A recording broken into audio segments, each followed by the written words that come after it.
results. I actually got to pee. Do I have time to go pee? No. Hey, what's going on, Oh, everybody? It's your that's boy Elias awkward. here, Weekly Wrestling Heat. We are back. What up? We are back with another episode. What's going on, guys? We have a 3-man crew today. Our fourth person might join us, might not join us. Let's see what Angel decides to do.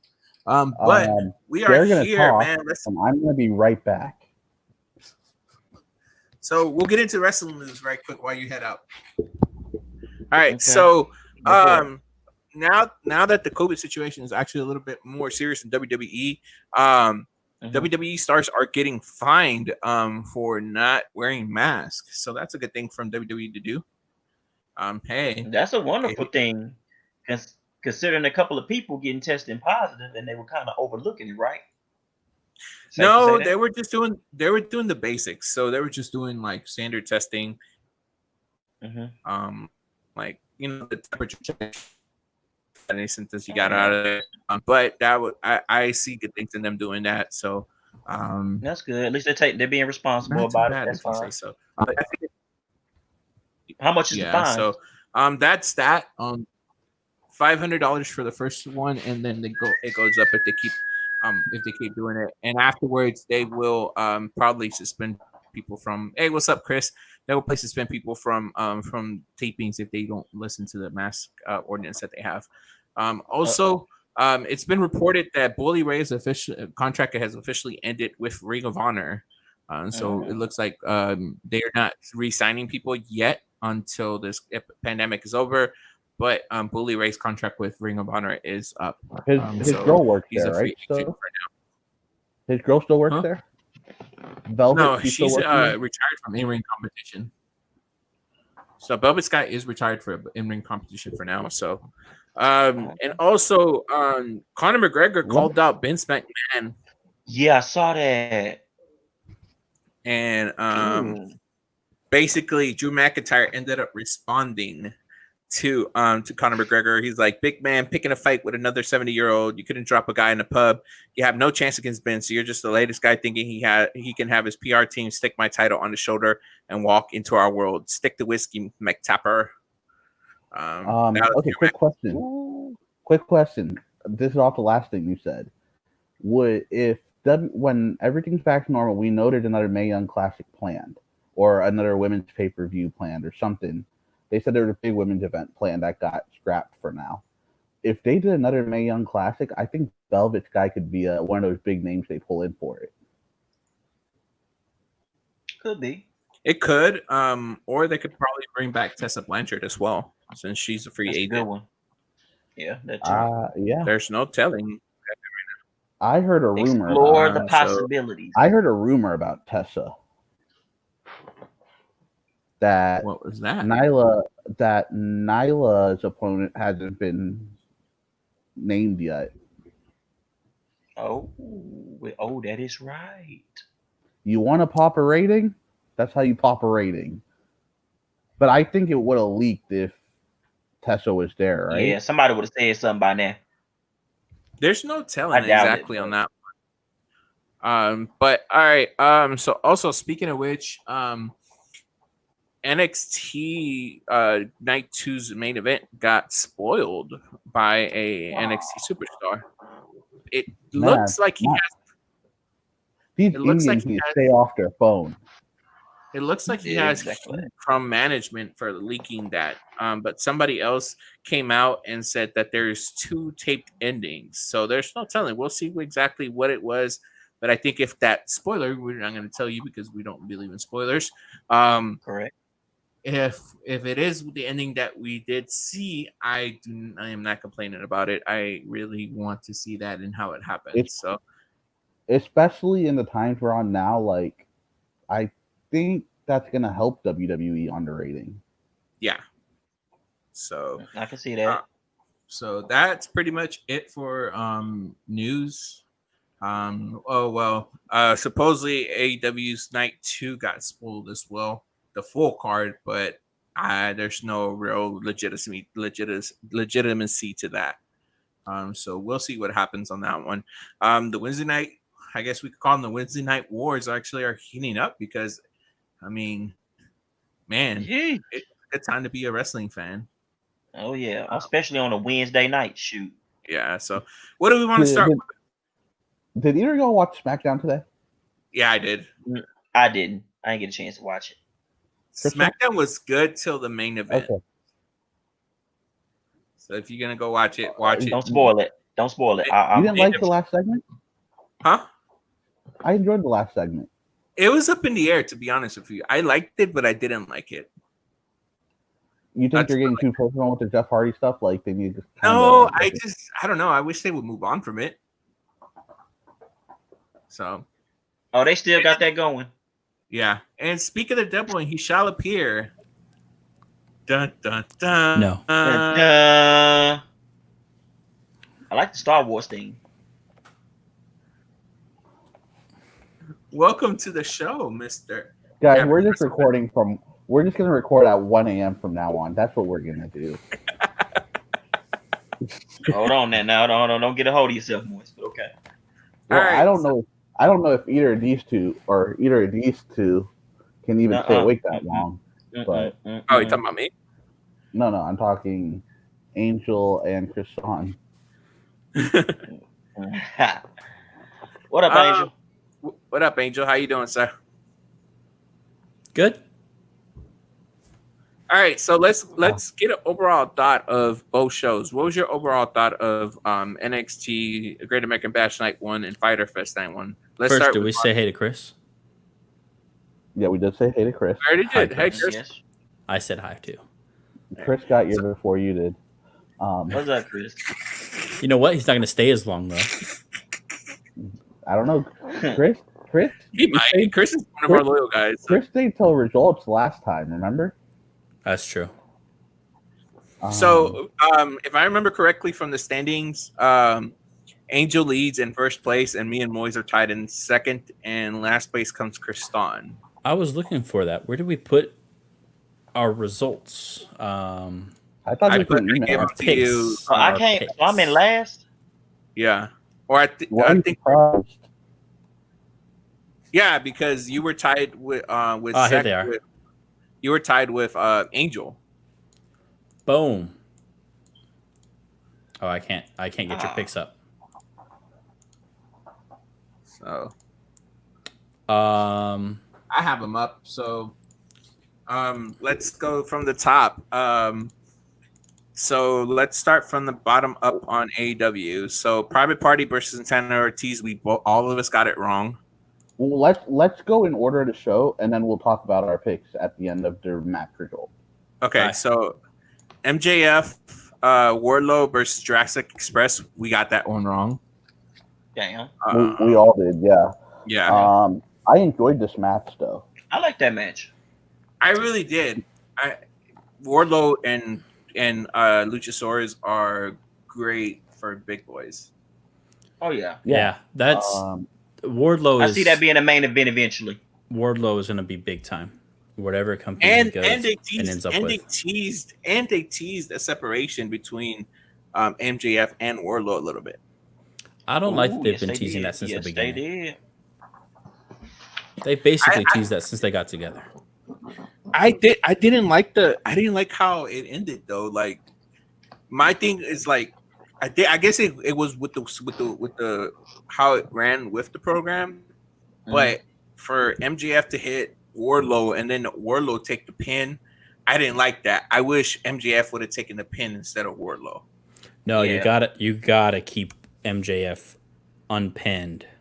Yeah, no, I get that, and that's why I was like, yeah, they're trying to keep him, they're trying to protect him. So I was like, okay, I let it go, but I kind of wish MJF would have took that pin by Jungle Boy.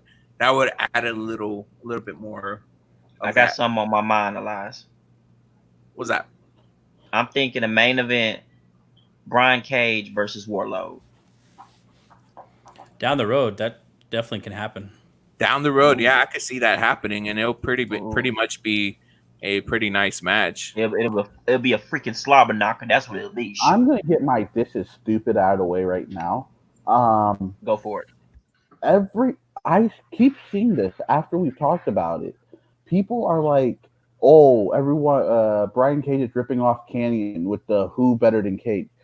Canyon gave that to him, guys. Yep.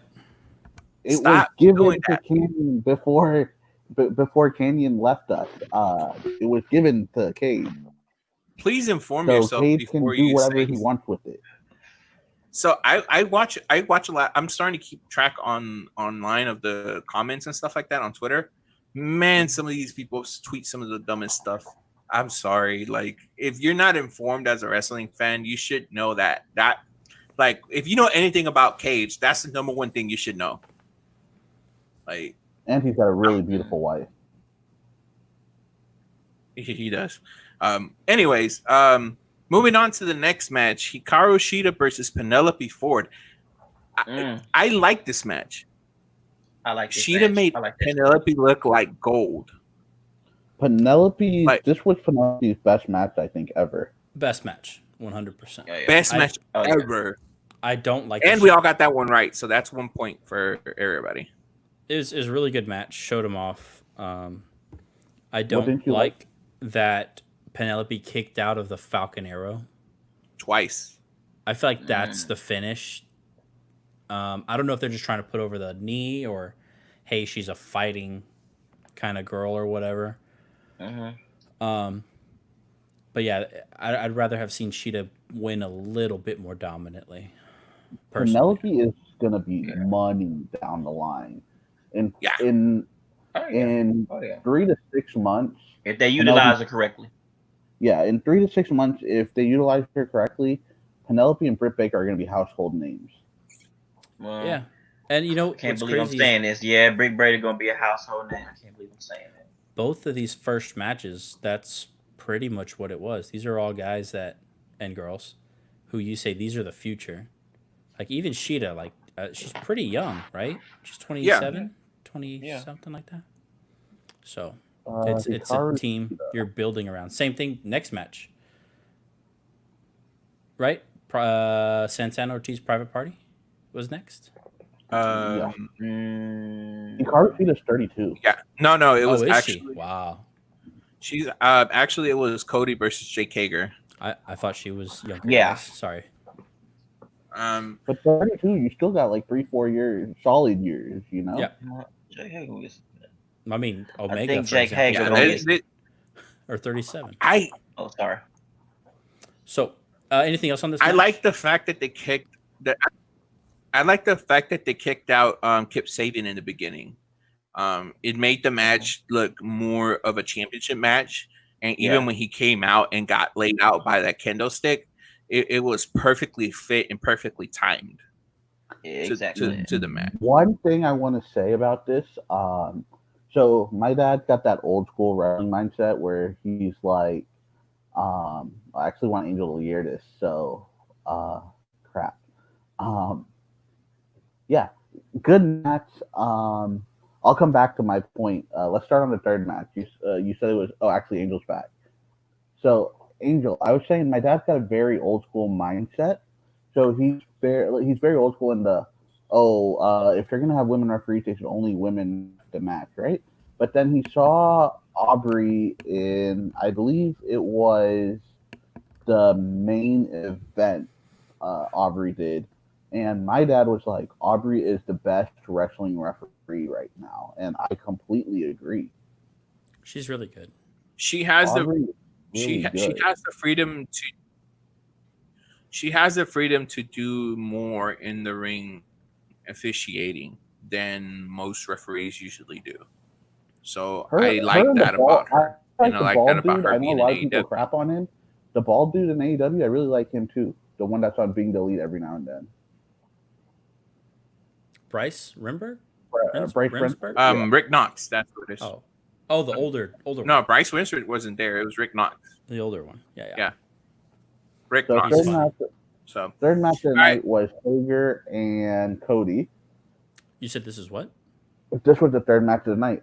Oh, I thought this. Yeah, Hager versus Cody. I thought this match was good to the end. I didn't like the end. Yeah, I didn't like. I didn't like the either. screwy finish at the end. I just didn't like. Which, the fact, by the way, we all got right. I didn't like the. I didn't like the fact that Yeager put his hands on the referee, so I kind of see a suspension going around somewhere. Probably. He is suspended. He did get suspended. I forgot about that. Yeah. He got suspended for 10 days and then got it undisclosed fine. Gotcha. So I think other than the interference, the ending was really good. I think they used Arn Anderson. I don't too know. much. I like the idea. So it depends how you look at it. This is why I liked. So I like the fact that Hager held it in, thinking he was gonna win. Because in MMA, I could see why he would do it because you don't get pinned in MMA, so he would hold the choke and he just thinking, oh, he's gonna tap. Yeah, you know what I mean. You get tapped out. So I get that. The interference part, like you're talking about with Arn coming in a little too much, I get that. But I see down the road this becoming a way for him to turn heel. Because he's going to do Arn? anything he can, Cody, anything he can to hold on to this title. Cody. Oh, yeah. And it'll eventually kind Yeah, of and this And this kind of leads into like the all the teas that they've been doing with the Four Horsemen stuff. So I can see that happening. I to me, I thought it was. I would have loved to see a clean finish at this. It kind of caught me off guard. It kind of caught me off guard a little bit because I don't think like, you mean clean. I think you mean definitive, right? Yeah, clean. Definitive, more better to say. Yeah, somewhat. But it was I would have loved to see a better definitive. definitive ending.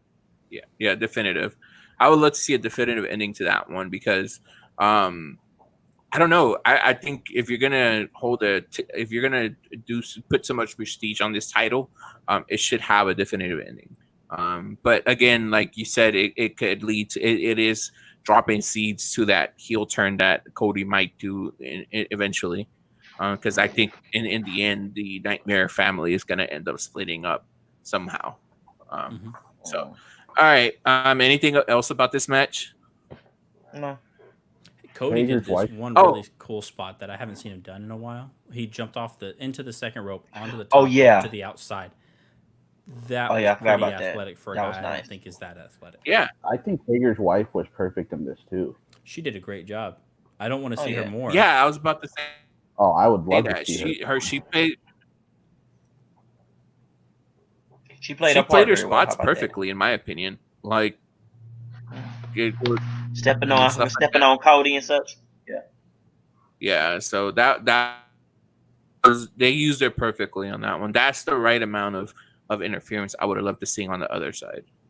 I think Hager choking out Arn Anderson was a good spot as well. Elias, can you drop out and drop back in because you're lagging a lot?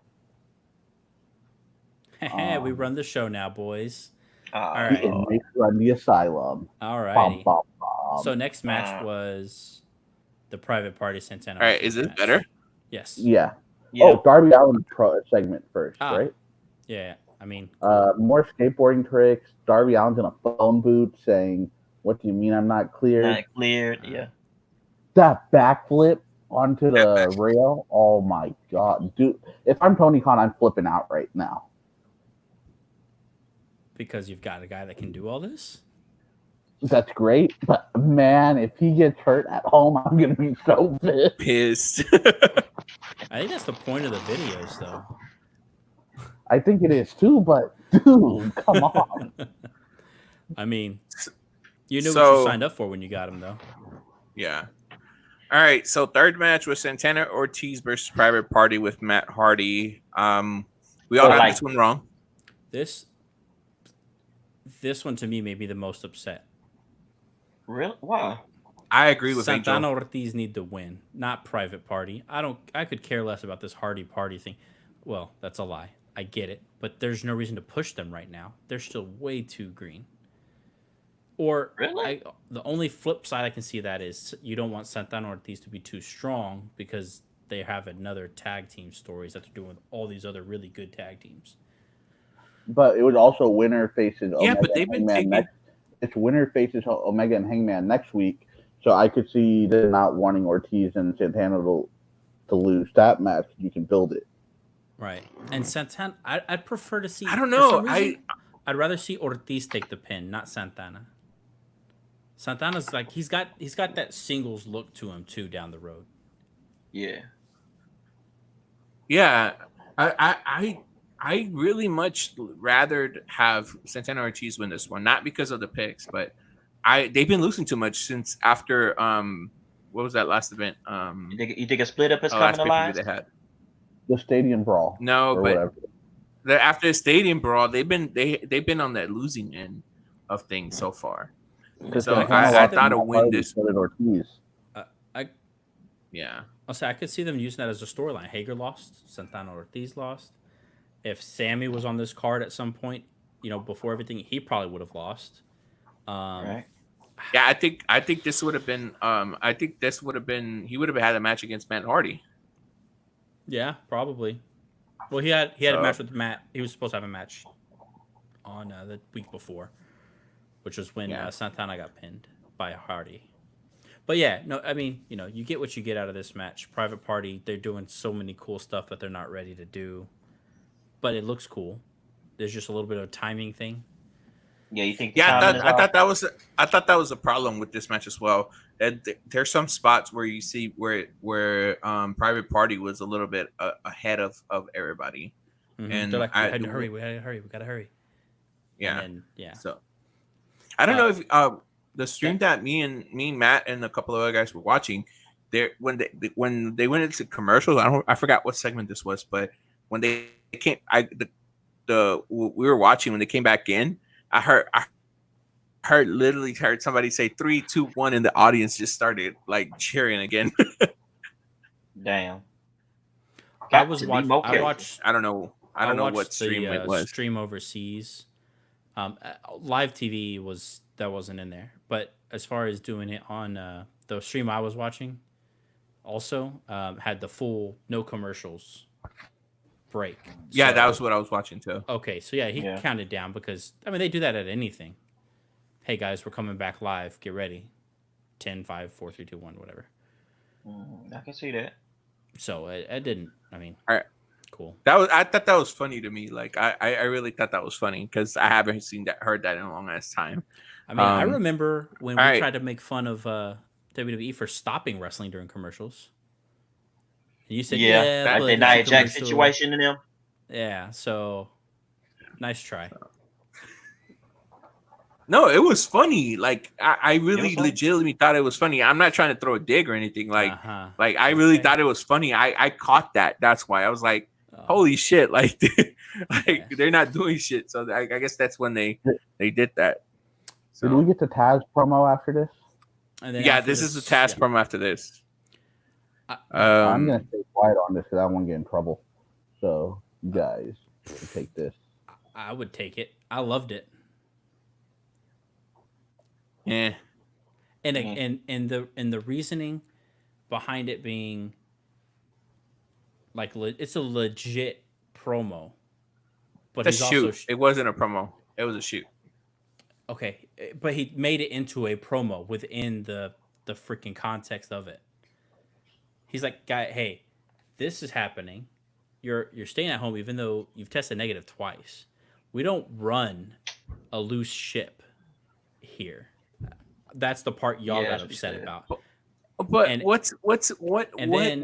why keep touting that? Like that's my problem with it. Don't keep touting that because when somebody in AEW tests positive, it's gonna throw all that shit talking out the like. It's gonna throw all that talking. No, it's yes, not. it is. No, it's not. Yes, it is because they're not gonna have been on the show and gotten their whole rest of the crew positive. That's the point. Okay, I'll leave it to when somebody. Hopefully, it doesn't happen because I don't want it to happen. But if somebody in AEW catches Corona for some reason, like I'm telling you, they're gonna catch so much heat on that for all the stuff that if JR, one person tests JR, positive, Taz, all these people, all this safety stuff that they're doing. If something were to happen, somebody were to test positive, it'll throw everything out the window. No, bro. I'm not biased. Like people say I'm biased on. I'm not. I think Ric Flair doesn't need to be on TV. Ric Flair has no business on TV right now. Ric Flair, Arn Anderson, Jake the Snake. Like, no. Ric Flair at that company right now has no business being on TV. Nobody, Right. nobody over 60 needs to be on TV right now. The only reason it makes more sense, and that's the whole point of this shoot, as you're wanting to call it, is that they're fully testing as to the full extent that they can. Now that And even WWE's doing it might not happen as even with that, much. you still got people out here testing positive, regardless of how much strenuous testing that you're doing. Yeah, like that's the point. Those tests aren't accurate. They're as Now, accurate. not to say that, hold on, Lies. the Not to ones say, that hold they're on. doing. Not to say that they're not accurate. It's just a simple fact of think of everybody that goes through that building. It don't even got to be a wrestler. Hell, it could be the referee. It could be Tony Khan. It could be Vince McMahon, Triple H, whatever the case may Every be. single person into that building is getting a test. Lies, because the audience that was there did not get tested. They just got temperature checked. Right. Every single person inside of the arena But an audience That's a member lie. that is there, an audience member just said what Elias said. that everyone that's inside of the ring, right up next to the ring, is fully tested. That's You said the everybody contact. inside the building. That's the contact area.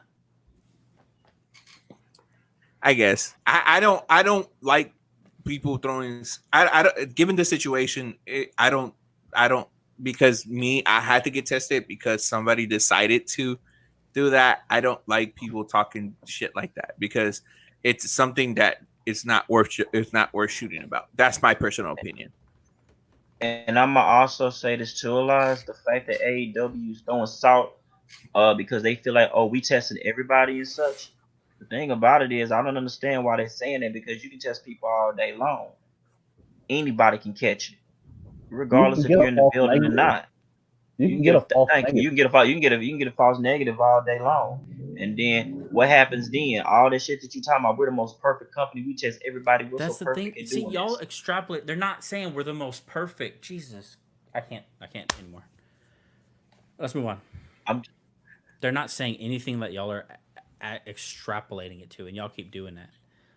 No, it's when you keep saying we have been testing from the beginning. We do this. We run this shot better. It's like it's. I'm not saying they're perfect because, of course, this test can do false negatives. But at the same, but the fact that you keep talking about it, you keep putting it out there and such. I'm seeing what Elias is saying. The fact that you keep putting it out there saying, "Oh, we tested. Oh, we tested. Oh, we tested." I'm like, okay, you don't have to necessarily. We know you're testing. You're throwing stones. It's like you're throwing stones at a certain company. It kind of gets to the point. Okay, the best way I could put it, they're beating on a dead horse. We know that y'all have a A1 testing thing. We know that WWE doesn't have it. Did messed up by not testing people accurately at the beginning, by not even testing them all, just doing temperature checks. Right. So we get that. But for you to keep, we all get that. But for them to just continue to throw the stone, beat on the dead horse, saying the same thing over and over again. Okay, we get it. You test your people. Move on. Like we all get it. It's not. For example, I was watching it with my mother. She's like, "Why are they even touching each other right now?" Mom, they all got tested. They just told you now. Cool. Now someone who doesn't watch it consistently knows. It's not just about the hardcores, man. I mean, this is a wrestling show, so it does cater to the hardcores. Oh, but I'm trying for you. I get your point. I get your point. To this. Okay, I get your point. This, and that's why I love this promo. It wasn't everybody's cup of tea. Like looking at Twitter, I had a half and half reaction to it. Half of the people were like, "Why do they keep talking about it?" And half of the people loved it. So I'm on the half that I'm still like, "Why do people?" And I get it. It's a shoot, and I get it. It's just a shoot to promote the match for next week. But at the same time, we didn't heard this quote one too many times. Thank you. That's all we're saying. Anyways, all right, back to subject. Tag team championship match, main event: Kenny Omega and Hangman Page versus the Best Friends. Intro from the Best Friends was Trent's mom. Not gonna lie, the only thing I remember about this match, it is the entrance from the Best Friends. Trent's mom. Being accompanied to the ring by Trent's mom. Sue. Got it going on. Trent's mom. Oh God. I was like, What did you think about this match? I thought it was a good match. I wish that they would have let the best friends get a little bit more offense in the beginning. I kind of tuned out at the beginning, like after the intro, like in the middle of the match, I tuned out because it was just Hangman and Kenny Omega being dominant, and then the match tempo picked up, and I caught interest in it getting it. This was, I go ahead. I was just gonna add to it. Like, yeah, this was the match that you can tell needed a pay-per-view to continue because it was very limited by the time. To what you're alluding to. okay. Yeah. Of course, everybody but me got it right. I was hoping to be the one that actually got it right, but anyways, I enjoy the ending was good. And then afterwards, FTR came down to the ring and handed them a beer. Kenny accepted it and then poured it out, and that basically made Cash and Dash get mad, and Young Bucks came to try to separate them down. And it ended like that, and Hangman took that beer and chugged it. Omega straight edge, right? Yeah. I thought what was funny was Hangman Page at the end was like, he wasted a beer, and he was fighting with the Revival. Yeah. He was like, why did he waste a beer? He wasted a whole beer, and I thought it was great. And on Twitter, I think it was Dax, or I forgot which one of the FTR guys was like, he could have just then declined it nicely instead of pouring it out.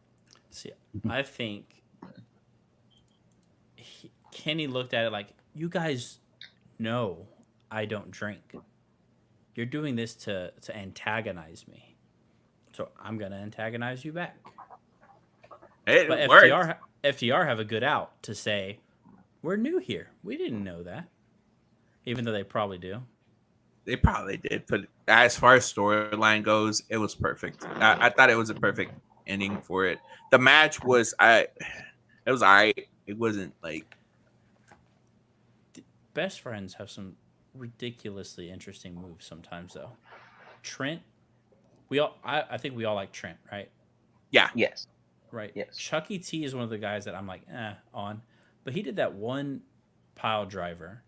And then he did... Driver. What does he call it? The Spike awful waffle? The awful waffle, yeah. He did that one also.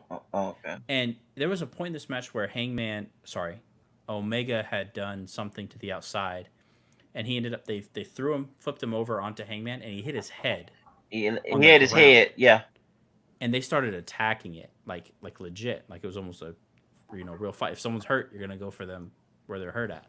Yeah, like he got concussed or some shit. Yeah, he did that. Well, he didn't get concussed. Let's not put that out there. I'm just awful saying. waffle, I thought was pretty cool, and it looked like it hurt. Even JR, I think on commentary was like, "Oh no!" Like, yeah, they built off of it, and it was a good move. And of course they built up. Kenny Omega took both of those pile drivers too. Mm-hmm. Yeah, which surprised me. I thought Hangman would have took at least one. Yeah, and there's some people are saying, just to build off the story more, because this is the last match before we move on. Some people were saying in the promo beforehand, before the match, Hangman said my tag titles. Yeah. Instead of saying I heard that. And so then during the match, he was the one about to get pinned, but Omega saved him. Yeah. And then Omega ended up leaving, and so Hangman took out both of them for the pin. So now Hangman might be thinking, I'm the reason we have the titles. It's building up nicely to the split. I see that. I want to see Kenny turn and go back to cleaner. Oh yes. I've been wanting that I'm sorry, this Kenny Omega is not, it's not for me. Like this version of Kenny Omega, I don't like it. But here's the thing. We have a group chat of us wrestling fans and a couple of our friends, and I think Justin said it right. Kenny's not a draw here. Non-wrestling fan draw. Not yet. People don't know him here. But that's the thing. I think Hangman, if you turn on that TV and you're watching with friends who haven't watched it, they're going to see Hangman. They're going to be like, dude, that guy's a badass. They're going to see Kenny doing his Street Fighter shit and be like, this guy's a dork. Well, I don't know. He's about not that. lying. Still Like think if you he's watch very Hangman expressive. come out on a horse, bandana, everything, you're like, oh, he's a badass We're also- cowboy. I get it. We're also down south, so that might not mix as well around the Yeah. country. Yeah. But yes, I know. I get what you're saying. I want Kenny to go back to the cleaner. I want to see a more savage Kenny, and I think for them to not hold him back, but I think for him to take this route right now is kind of taken away from the legacy he sort of built in New Japan. So it's like kind of like I feel like they haven't been booking him as good as they should, but I understand why, because he's an EVP. He's trying to look out for the younger people. He's trying to make sure that he's good, but at the same time, take the Cody route. Like, take the Cody route. Sometimes you have to take the Cody route. Yeah. Like, so. But that was Fyter Fest Night 1 predictions. We say all of results. But he's a champion right now. That's the thing. We know what he's more capable of. He's literally a champion right now. We think he's not doing enough. That's the crazy part. So let me ask you a question, Angel. I think he's doing. So let me ask you a question. If we take the champ, if they lose the tag team champions, then do you think he'll become that, person that y'all want him to be, basically the cleaner? I don't think he will. Not for a while, because he needs to be built You up gotta as a see- big baby face first. I don't think- for this country. We gotta see who they turn and how everything plays out. But yeah, let's get started with NXT, who had the Great American Bash to Counter program, Fyter Fest Night 1. First match was a fatal 4-way between LeRae, Mia Yim, Dakota Kai, and Tegan Knox. Tegan Knox. Hey, I picked Tegan Knox. Tegan Knox picked up the win. LeRae was the first one eliminated when Yim hit her with the protected neck. Actually, no, you picked LeRae. Moise, weren't we debating, you and I, between Knox? Yeah, and then you ended up picking LeRae. I swear I said Knox. Okay. No, you were debating between Kai and LeRae. What? No, because I said I wanted Tegan Knox. Okay. No, because Kai was the heel. That's why. Yeah. Is Knox not the heel? Knox the face. Knox is the face. Well, shit. That's why we all got swerved here. I don't think anyone got it right? Nobody. Nope, nobody got it right. Yeah. So Candice LeRae got eliminated first by the Protect Your Neck, which will lead to more stuff later, which we'll talk about. Then roll up to eliminate Mia Yim by Dakota Kai. And the last sequence between Dakota Kai and Tegan Knox. That was epic. Badass. That was badass. The Yeah, Cobra she was Kai or whatever the hell she calls it, the Canadian Destroyer onto the knee or whatever it is. Oh my god. I thought it was over there, but nah, Knox hit the shiniest wizard after and then Molly the, the match. Yeah. Yeah. I thought when Knox went for the shiniest wizard and it got turned into a roll up, I thought that match was gonna end there. I thought Dakota Kai was gonna take the victory there. But it ended up being she ended up kicking out. So Even when but Dakota man, Kai that match was pretty I badass. thought Dakota was gonna dodge the merry-go-round, the Molly-go-round. But yeah, no, it was a great match. I really enjoyed it. It had my attention all the way throughout. NXT Women's Division is just on a different level right now.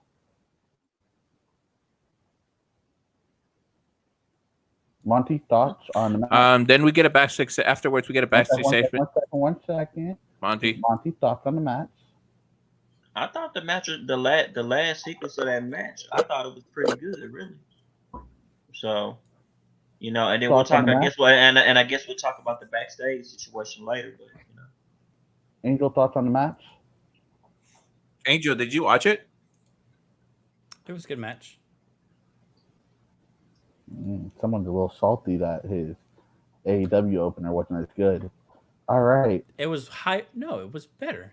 I'm watching back the clip to see what I said. I swear to God, I said Tegan Knox. You didn't. You were debating between Kai and LeRae. Well, that's a problem. Then we had, I think, the surprise match of the night. This was announced a couple of days before the show. Only Lorcan and Timothy Thatcher, and these guys These guys beat Man. the holy hell out of one another. It ain't no Morris. It ain't even beat the hell out of each other. All the angles, the techniques, these two put on a damn clinic. This was old school wrestling. Like people who left during the Attitude Era need to come back and watch this match. Yeah. This reminded me of old school NWA wrestling. Yeah, they Like, beat the back hell out of when- each other. Submission holds, Boston crabs, arm bars, everything. Oh yeah.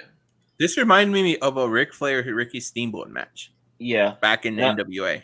And I'm gonna tell y'all like this: expect a rematch along the way. Book it. But anyways, Timothy Thatcher gets the win on this one, and we didn't have this match on our predictions. So, And I wanna. this one was a wild. Oni Lorcan, he doesn't have much of a character. He's always a great match. Oni Lorcan, I think, is going to transition into like Cesaro for the NXT crew. Like he's never gonna I think get so, that too. big win, but he'll have the great matches. After this we got Rhea Ripley versus Aaliyah and Robert Stone. Did this man really come out there in some boxing shorts on? I loved it. Yes, he did. That's a damn shame. I think this was Angel's favorite part of the night too. Mm-hmm. A mouthpiece. Okay. What did you think about the match, Angel? No, I didn't like it. I mean, I like that Ripley won because that's what we predicted, Elias. Because she has no business being in this kind of comedy stuff. So that's really my thought on it. I think it was really good. I got this prediction wrong, but yeah, and I mean, but I thought Rhea Ripley looked really strong in this match. Well, that's what I'm saying. Well, we knew that. I like the, but especially with the double suplex. I like that. Double suplex and then the double reverse Indian lock or whatever. Right. Yeah. Yeah. I just don't like that she's in that kind of a thing. But 2 months ago, she was the champion, right? No, 3 months ago. 4 months ago? May, June, July. Yeah, 3 months ago. And she had built up to that so strongly. But when you think about it, though, you've had champions get put in comedy situations like that after a loss, and they rebuild pretty well. So it's like I'm saying, Bobby Lashley. I don't want her there. One person, you know who they did it really well with? Kurt Angle. Every time he would lose a big match, he would go into a comedy segment. Well, Angle's also an all-time great. He came in like that, though. Yeah, he came in loving milk. Yeah.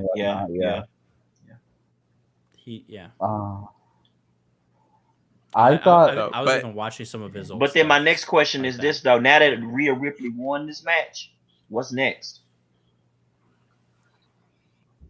She goes back into you build her back up to face. Yeah, you build her back up to go against Io Shirai because somebody has no. She's gonna be the first one to face Mercedes Martinez. Oh, I ain't think of that shit. I forgot all about her. Hasn't she been around? A couple.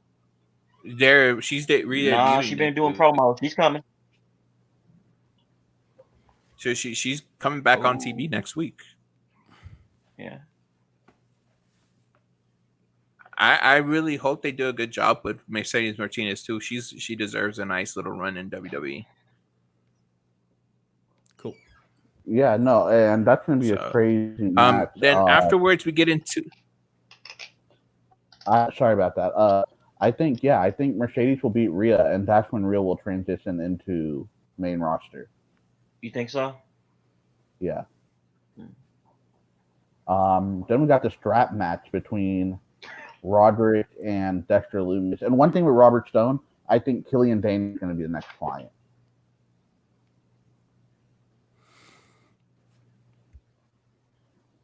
Because they did the whole bang on the window, make him throw up thing. Like, Triple H is really good at making you forget about a story and then bringing it back.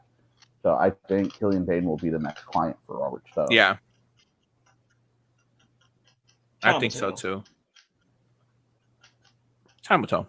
All right, then we get into the strap match between Dexter Lumis and Roderick Strong. I low key was entertained by this match. This Angel, was you're not the talking most- much.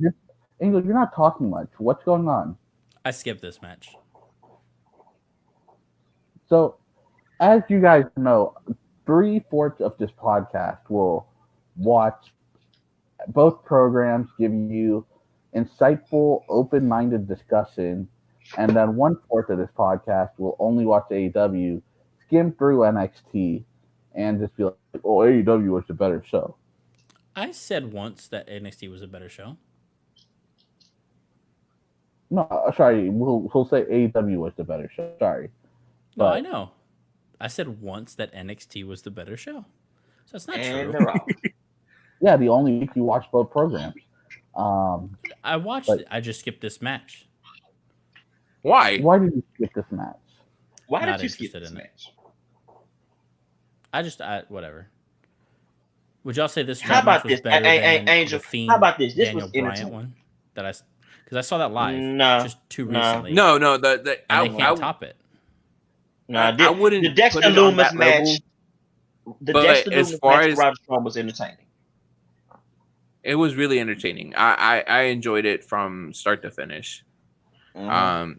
Dexter Loomis his character is just I like that mysterious character that just like looks kind of like a weirdo. So I know. Hopefully, okay. he did a real I'm- good hopefully- job. Well, Elias, hopefully I'm not reaching out here, but after this Dexter Loomis situation, maybe this is true, maybe not. I might see a Dexter Loomis versus Velveteen Dream along the way. I'm just Dream is predicting, probably getting fired. I think that, assuming he don't get fired. I don't think Dream's getting fired. That's what I'm saying. Me neither. I don't think he'll get fired. Not right Because now. Dream's one of those guys that AEW can put on the TV and it'll actually help them with the ratings. There's not many wrestlers Yeah, like but that. Like a Yeah, I damn don't but think they credit would score. sign him.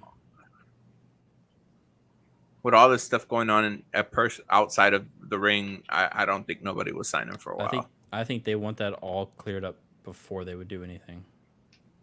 Right. There's no telling. I personally don't think Dream's gonna get released. I think Me I neither. think that I'm with Morse on that one. Dream and Loomis will become a tag team for a little bit, and then they'll break up into that match that Monty wants to see. Because Monty, you remember a couple weeks ago, Velveteen was talking, and Loomis was behind the couch and drew the photo of them as tag team champions. Right. Right. They're not That's what I'm gonna talking about. That's what I'm talking about. And it's not that they can't, it's not like they can't, come together as a tag team. It's just that we're so used to seeing Velveteen Dream in the main events and such, as he richly deserves, in my opinion. But the thing about it is, him going as a tag team with Dexter Loomis, I don't see it. Not right now. I mean, I don't see it. It's possible. But I also like see them it. going against I each like other. it because it kind of like gives you like that feeling like with Kane and Daniel Bryan or Goldust and Booker Right. T, I hear you. like stuff like that. You need a good. You need a. They're both weird. An odd couple, yeah. Yeah, an odd pull to. Oh no, I'm not disrespecting it at all. I'm not saying that they won't, and I'm not saying they won't be successful. I mean, they're gonna be successful. But what I'm saying to you is, I just also see them along the way going against each Angel, other. every time Whichever we've got one an odd comes. couple, is AEW's odd couple Joey Janela and Sonny Kiss, Probably. right? I Or think is so it too. QT I think Marshall that's and the Goldust? odd couple. Because QT, yeah, that's a good shout too. QT and Dustin. All right, You know what? so I like Janela and Kiss. and Kiss together though. You're a big Janela fan, though, so I completely see where you're coming from on that. Absolutely, I love that he's not on TV right now. But hold on, but actually, while we're playing, but back to the match itself, there was that spot where Roger Strong was contemplating on putting Dexter Loomis in that Viper. No, the other way around. Loomis was going to Other way around. Sorry, Loomis was gonna put him in that Viper. Sorry.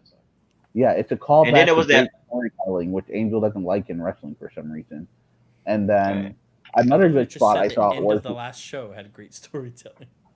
another spot I really liked was in the top corner when Roderick pulled the strap and did the super kick. I really Yeah. liked Yeah, it made. Yeah, I thought that Bobby- they involved Bobby Fish nicely. Yeah, Bobby Yeah. Fish came out, but Strong still ended up tapping out. Kata Gatame. To the what? The Kata Gatame, I guess that's what they call it. But Loomis called it the lights out, right? Yeah. Yeah. Then we got Santos Escobar come out, cut another good promo because this guy is money all around. And Drake Maverick comes out, starts getting beat up, and I completely forgot about these two. Breezango comes out and makes the save. I kind of like that Breezango came out. It's a good inclusion to I- that story. Yeah, I thought it was good to bring him out. I think they can pair correctly with Drake Maverick, which makes Yeah, me that which I want to makes see me that more entrance excited. next week. I want to see what they parody next week too. Did he just freeze for y'all too? So No, he's on for me. Okay. No. so Did you All like right, this next up. segment? Angel? Yeah. I really like this story. These guys are good. So He's this led. Yeah, go ahead. Sorry. no, I was just say it's also a good way to have a team in there that you can kind of beat, because you don't want them the new champion losing already. yeah. Yeah. So it's a good Definitely. He ain't gonna. group to He's have in not there that's honest. gonna be Honest to God, consistent Angel. Also, Honest to God, Angel. I don't think he's gonna lose. I don't think he's gonna lose that title anytime soon. that's what I'm saying, and I wouldn't want him to. He showed up now that he's here, and they gave him a name too now, right? Yeah. That's Something the de stable? Fantasma. El Yeah. Legado de Fantasma. Legado, yeah, the League of Phantasm. What does that mean in English? League of Phantasm. Okay. fantastic. Phantasm League. So this led to a backstage segment with Johnny and Candice attempting to be interviewed.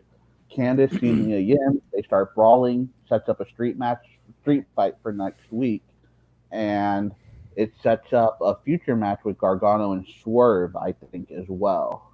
Correct. Yeah, because they ended up getting into it as well. Yeah. So good the way two to women's get this. matches, the two women's matches for next week are Lorraine and Mia Yim in a street fight, or you can watch Nyla Rose in a jobber. They haven't said it's a jobber yet. I heard rumors it's Tessa. I've heard that too. If that happens, Yeah. I don't think it will, but if it does, that'd be something else. There's also rumors that she's on WWE's radar. So She should be on everyone's radar, but Yeah. She on everybody right now. supposedly Khan said there's no chance they're signing her. That they wouldn't have wanted her. yeah, because of all the Racist. stuff being said about her. Now that being said, Not racist, more of a bully. he Nah, said bullshit. that before everyone was hurt. From what I remember. And now everyone's hurt. You need someone. Now, that all being said, supposedly the reason she was in Mexico, she doesn't want to be around anyone right now with everything going on. Well, Yeah, she was in Mexico and didn't want to leave. yeah, she didn't want to leave Daga neither. So Daga's putting in that work. Yeah. Anyway. about Mexicans and never mind. I won't go into that. Yeah. Then we get a beta package of Mercedes Martinez, and also we forgot to include the package that they did to hype up the match between Adam Cole and Keith Lee, which I thought was pretty awesome too. I liked it. I like the build up. Yeah, I'm interested to see what happens next week. I know there's a spoiler out. I really want to see if there are two endings. I want to see if maybe they purposely did it because Cross comes out afterwards and they didn't want to show that part because there was a Cross segment here too. Yeah, right. On this episode. And then we got the main event of the night with someone. We're just going to go on a rant, so you guys just sit back and relax. One of us said that there's no storytelling. You know, Sasha can't be in NXT even though she's a tag team champion, and that this story's not going to go anywhere. But guess who showed up, guys? Asuka. Guess who's facing Asuka at Extreme Rules? Anyone? Sasha Banks. How did Sasha lose? Because Asuka spit the mist in her face. Why don't you do that on Raw? On the show that Because should Io happen on. Shirai's not there. Well, apart from that, I think it was a good way to I think I to answer your question, Angel. I think it was a good. I need to say one more thing, and this is This is my Vince McMahon coming out. Kairi Sane is written off TV for the foreseeable future till the end of her contract, probably. And you know Vince loves putting two of the same culture together, so that might be a Vince McMahon move. Angel can't even disagree because he knows it's true. I can't, which is why I said this was stupid from the beginning. I think being storyline wise, I think it made sense because of the fact that with Bailey being ringside, the match outcome could have been differently. Having Asuka come out there and spoil Sasha's victory added to the feud and built up their feud as well. That's where I see from a storyline perspective of why they did what they did. And it was I liked great. it. Oh man, The match itself was pretty cool. They didn't hold back at each other neither. So this was a decent match. I like. Up until today, I was going to say it was the match of the week, but then I saw Morrison and Riddle today. I heard that was fantastic. Yes, Morrison and Riddle and Gulak and AJ. Both of those matches were. I only saw like a 15-second snippet of Morrison when he was going to do that spinning high kick, and then I didn't get a chance to watch he it. So. clipped him underneath. I saw that clip. If the rest of the match has stuff like that, No, it's okay. Keep going. You good? I'm all into it. There's this spot where he deadlifts him up over his. That's insane. Why can't Morrison do that more often? There's this spot in that match, and you'll know where you see it, where what's his name? Riddle like turns one throw and goes in for a second one, and Morrison does like this weird backflip out of it, and oh my god, it was just such a good match. So this was my second favorite match of the week after I saw that. But man, Io is money. They're not going to miss Kairi Sane if Kairi Sane is leaving. I think they're just going to insert Io into that spot. So when does she lose the title then? There's a takeover planned SummerSlam weekend that they already announced a taping date for. I don't know if you give it to Mercedes that quick. I don't know if Rhea gets it back. I say Rhea gets it back at that takeover, and then Mercedes debuts. Or Mercedes challenges for it, builds a storyline from that, and goes to the next. Mercedes, quote unquote, injures Rhea. Rhea goes to the main roster, and Mercedes like, I'm coming after Io now. It could be either or. I really like that they're building Io to be a good champion. Can you see Mercedes joining the Robert Stone brand and just coming out and being like, hey, Rhea, I didn't need you. I wanted you, but I didn't need you. And then Mercedes comes out? It could be a potential storyline. I wouldn't be mad if that happened. Because Mercedes isn't that great on the mic from what I've seen. We'll see how it is. Anything is honestly possible in this at this point of time with them. To me, I think it was a good. I think the match itself, going back to the match, I thought the match itself went good. It was definitely a main event caliber match, even though it was non-title. I really enjoyed the back and forward. I really enjoyed Sasha. Sasha is still like, she showed that she could still get down with the best of the best. I think Sasha is box office. Like, seriously. Whether she's heel, whether she's face, personally, mainly heel. My favorite spot of the match was actually when Sasha went for the flock splash, and then Io turned it into that crossface. That was a pretty nice. Dude, Vince I know Vince didn't watch this match. You saw a Chris Benoit move, a Rey Mysterio move, a Eddie Guerrero move. You saw it all in this match. Yeah. Like, this was WCW, like a tribute to it. And, dude, that Meteora on the outside, oh, man. That was nasty. Oh, yeah. I get so scared.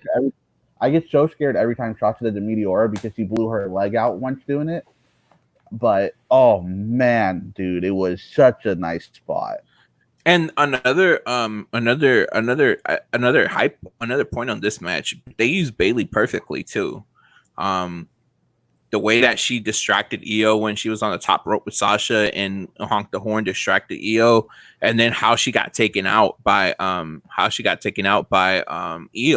and how she hit the barricade. That was Dude, the sunset flip where Io held onto the ropes, but Sasha got her off and slammed her into the barricade. slammed her, Oh, and then power bombed her onto the floor. That was nasty. this was definitely Angel's favorite match of the night, and I can tell from how quiet it was. So yeah, what did you guys think was the better show? Honestly, I've been trying to stay. I've been trying to stay unbiased, and I've been trying to watch both shows and honestly, like, give my honest feedback. Like right now, the show that's attracting me more is NXT. I like AEW because of the entertainment value. Like Chris Jericho on commentary was perfect. He sometimes could be a little he could sometimes become a little too much how excited he gets, or how sometimes he goes a little overboard. But I enjoyed him on commentary. And and to piggyback off that, Elias, I like that even though he get excited and stuff, he can still stay on cue, as far as commentary goes. So that was pretty good. For entertainment value, and like this is just me being honest. For entertainment value, I like AEW. As far as overall product, wrestling, and entertainment, I NXT is the superior product right now. And that's just me, because that's just me being as honest as I can be, with an unbiased touch. I do have my preferences on like personal opinions about AEW, but if you're wanting to watch wrestling to get entertained, AEW is for you. If you want to watch wrestling in actual decent matches, well, not even that. If you want to watch good wrestling, you can tune in to NXT. Sorry about that. You do realize the most, but not to say AEW doesn't have was on AEW this week. Wait, what? With Cody and Hager. Which one? Did you see Thatcher and Lorcan? Hell no. Thatcher and Lorcan blew it out of water. Okay. You didn't watch that match, though, did you? You skipped it. Well, I mean, okay. Wait, pause. I mean, everybody. Match, 1 second. You skipped that match, didn't you? As an overall match, the Cody Hager match was the Did most you watch the Only wrestle Lorcan match. Did you watch it? That was there. Did you watch the Only Lorcan match? Yes. Are you lying to me? No. What was your favorite spot? The one where it was done. He didn't watch the match. So he's going to go watch the match, and then he's going to tweet out. I can't. Then he's going to tweet out an apology. Angel, I can't deal with it. Listen, just watch the match. I promise you. All I can say is these two put on a clinic. I promise you. If it was any other time where you felt like wrestling wasn't shit, please watch this match. I swear to God, you would change your mind. I like that match. Because I was gonna say, and the reason why I say this is because it was so much built up. This match had this is damn near main event.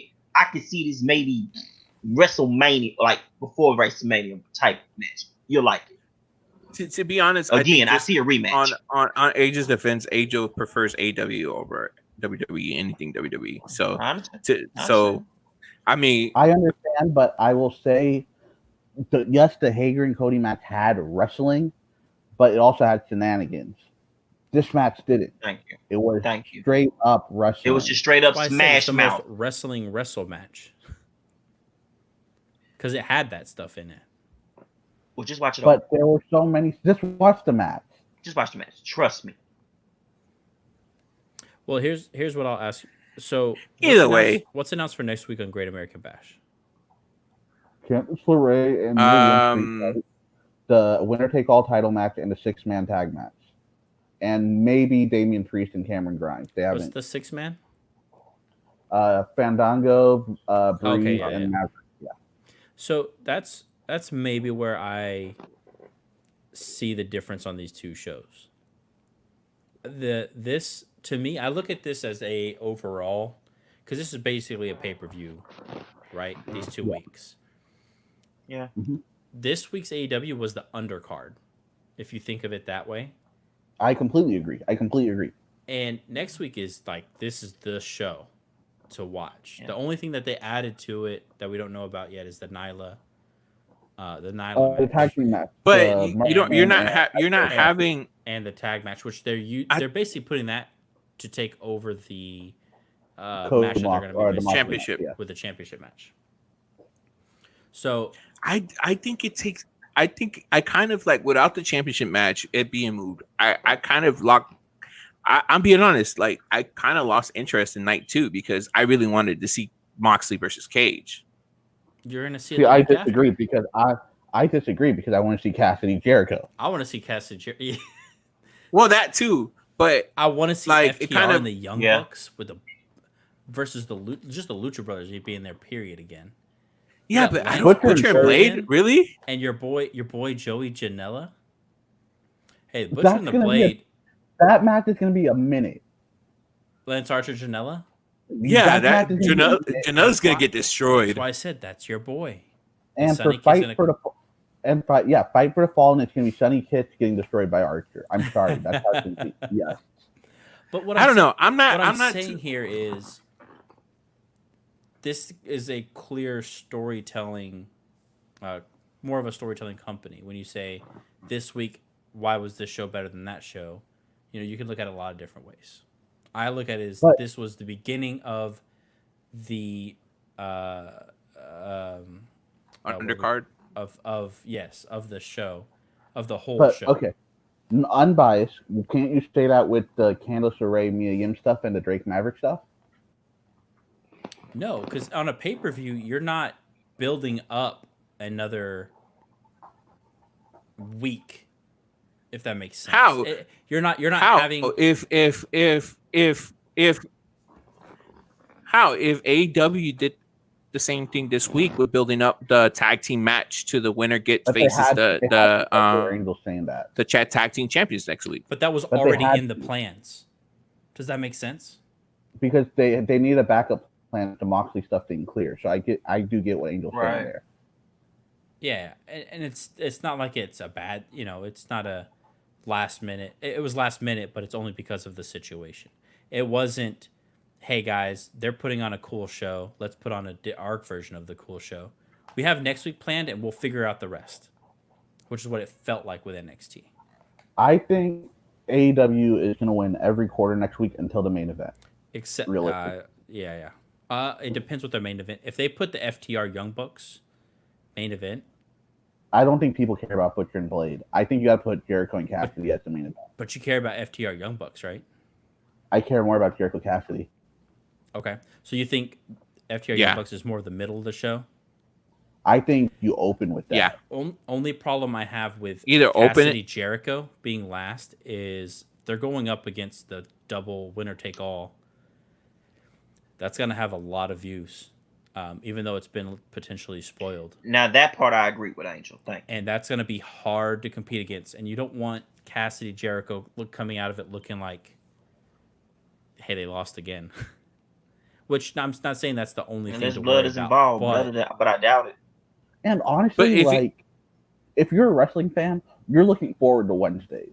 I don't oh yeah, throw the ratings out the window. You watch every Wednesday, unless you're Angel, you skip half of NXT. a third. I think honestly, I was driving think when I was that watching both- it. I'm gonna be honest with you. That's why I didn't notice it. I was I coming think back on- home. I think honestly both cards are stacked, regardless of if it feels that NXT did their stuff last minute. Both cards are stacked. You got Drake Maverick situation that's going to bring in people. Then you have the main event, which is a winner take all. So it's like, and I mean, what else? Like those two alone, like Drake Maverick's storyline itself captivated people. And now that he's going through all this, it's captive. And you bring in a group like Breezango, it's bringing in more attention towards this storyline.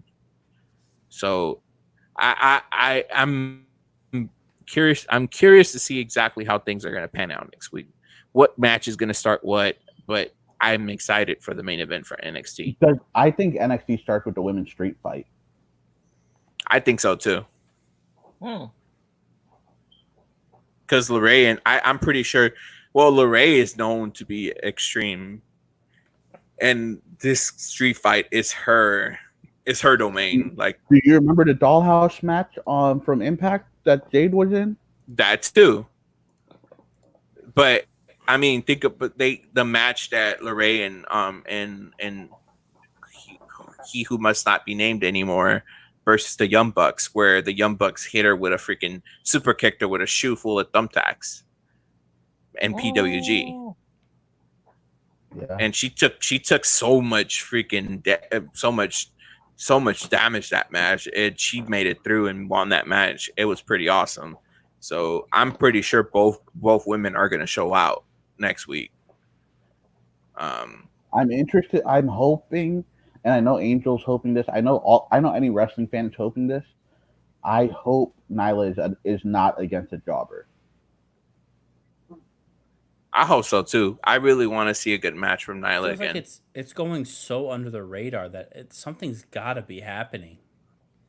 Either that or Chris Statlander makes a return. She's legit hurt. Oh, so she's still going to be out for a while. Yeah. And I think her injury is AEW longer than Britt's now that we found out what Britt's is. Because she tore a AEW tendon, I think. do not mess this up by putting Big Swole in that match.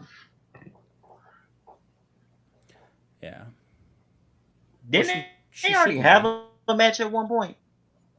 No, yeah, but I can see them just filling the spot, and I don't want them to do that. It's gonna be I think interesting. they're gonna get somebody different ways. So I think they're gonna do somebody different. I'm looking at the card for AEW. I don't know what starts it. Maybe the tag match again. Yeah, I say you start with the tag match. It's gonna be, but they recorded back to back. So do you put those two in two matches back to back? Well, they could have recorded it later. Oh yeah, and just yeah. But I would honestly want to see FTR Young Bucks first kick off the show, then go into the Nyla Rose, then go the tag team championships, then the three-way tag. Which three-way tag? SoCal versus Colt and oh yeah, that and Brody Lee. Then Archer Janela, and then come with Cassidy and Jericho. Archer Janela will be after a title match because that's gonna be a cool down match. Yeah, for sure. So I would love Archer to see. Janela might be second, depending on how they open the show. Oh, excuse me, Jesus Christ! I just love Archer entering the ring. So I think next week we'll see a lot of great things going on both shows. Like I said, I'm really excited for this winner take all match, and to see. Are y'all surprised neither show next week is live? Are y'all surprised by that? No. With everything going on, no. Okay. But and yeah, that's gonna wrap it up for this week of Weekly Wrestling Heat, right? So far of the rankings, Angel comes in first. And I think the rest of us are tied on. No, wait. Me and Moyes are tied on second. Let's wait for Fyter Fest week 2 to end, and then we'll get y'all the real updated rankings with the score and everything. Yeah, right. Do we need to make picks for American Bash week 2? No. We already did half of the show, right? Yeah. For week 2, we did the title match. That's it. Yeah, but. That nobody changes their. We're not going to get that one because everybody picked a no contest. If that ending is what it's supposed to be, so nobody changes their vote. So, that's what I I'm saying. Keith Lee. I changed my mind. I picked Keith Lee. No, we already made the picks. The picks stay as there is. We all lost that one if it is true. Oh snap! Hold on, ladies and gentlemen. Boys and girls, children of all ages, welcome Matt Descend into the show. Is this show still going on right now? What's going on? We got finished. pretty heated We were going to argument. finish, but That's why. we got into a heated argument. What about? Did you watch both shows? Oh, I did not actually watch both shows. Which one did you watch? Darn. I just watched NXT. AEW. Oh, I liked it. what were you? Liked it. Right? You weren't underwhelmed. I was not underwhelmed. Okay, so wait. Let me put some words together real quick. I apologize. I didn't think you guys were still going on. I just clicked this link that this Moyes guy decided to send me for some bizarre reason. Here's the thing about AEW, right? You have to have your expectations properly tempered for what it is that you should be expecting to receive. There's a couple of things that AEW did better this time than they had done previously. They removed the comedy aspect from the matches.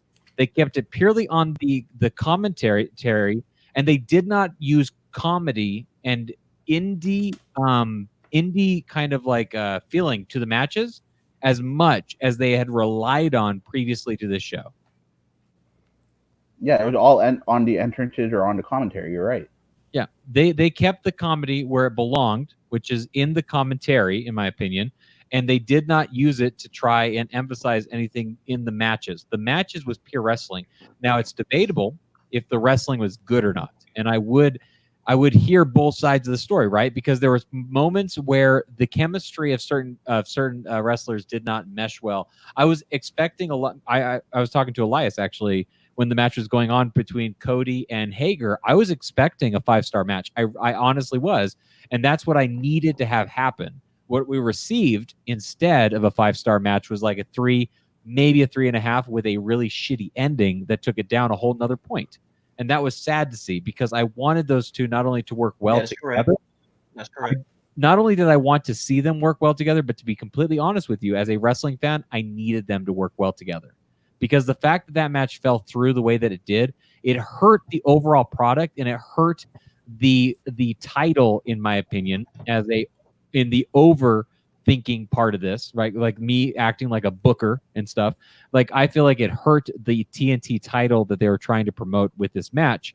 And yeah, so that's how I felt like about that match in particular. I thought the tag team match. Angel made a really good point on that though. Okay. If Hager's an MMA fighter. Yes. In MMA, you can't get pinned, right? Like that. You're holding on, hoping that the dude taps out. Yeah. So you could play that kind of, right? Is that the part of the ending you're talking about, or are you talking about all the interference spots? So the interference didn't bug me as much Okay. as the ending when it came to the pass out / pinning because it happened too quickly. What should have happened, right? I think we've all seen this happen before. We've seen them nearly pass out, roll over, and then the 3 count happened. This spot for the ending happened too quickly because what happened was Cody, while being choked out, fell on top of him, which caused the 3 count to happen. But you never, as an audience member, if they had not explicitly said that he was passed out, none of us would have known that because it was not explicit enough.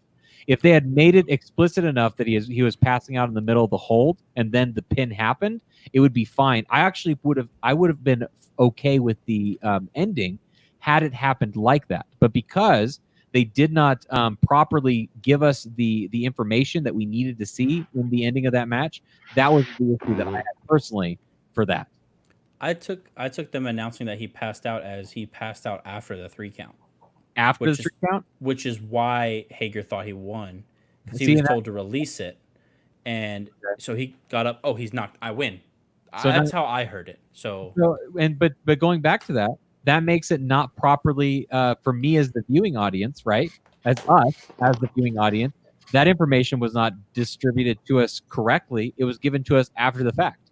The bell had already rang, right? Like we needed that information to be so plain day understandable. It's kind of like Brock Lesnar Undertaker, the match after WrestleMania, where we saw the hand tap of Undertaker while the 3 count was happening that he was giving to Brock Lesnar, right? Or was it the other way around that I'm thinking, right? No, Kimura lock pin. Yeah, you're right. Okay, I'm right. Okay. But we saw the hand tap. We didn't need to be told anything. We didn't need anyone to explain to us. We didn't need anyone to look down at us and say, you need to understand that this was a screwy finish. We didn't need someone to give us that information.